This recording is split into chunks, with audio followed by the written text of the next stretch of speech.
Elle a perdu la moitié de son visage. Benjamin Castaldi se confie sur le drame qui a touché sa famille. Dans Touche pas à mon poste mercredi 7 septembre, Benjamin Castaldi s'est confié sur le grave accident qui a touché un membre de sa famille. Le chroniqueur a donné des détails et a révélé les séquelles que cela impliquait. Dans la journée de mardi 6 septembre, une petite fille âgée de 18 mois a été violemment mordue à la tête, au bras et à la gorge par son chien.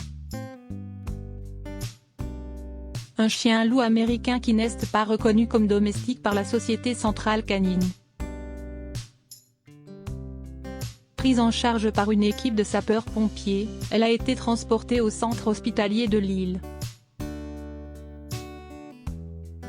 Son pronostic vital n'est heureusement pas engagé, mais cela remet sur la table le débat de l'euthanasie pour les animaux violents. Un débat qu'a lancé Cyril Hanouna dans Touche pas à mon poste mercredi soir et qui s'est révélé très animé.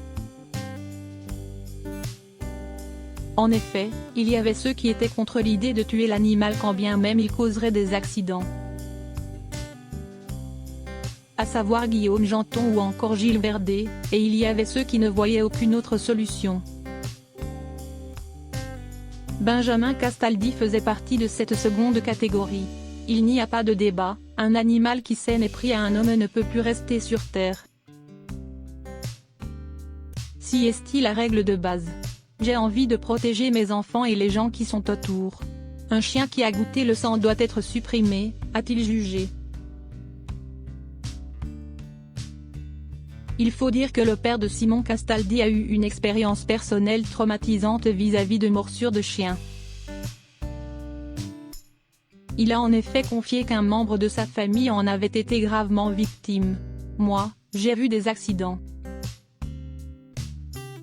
J'ai une petite cousine qui a perdu la moitié du visage et aussi de la gorge, avec le sang comme ça, on voyait ça tracher. On a ramassé la joue de ma petite cousine sur la table avec les cordes vocales à l'air et ça s'est arrêté à quelques centimètres de la jugulaire, a-t-il rapporté.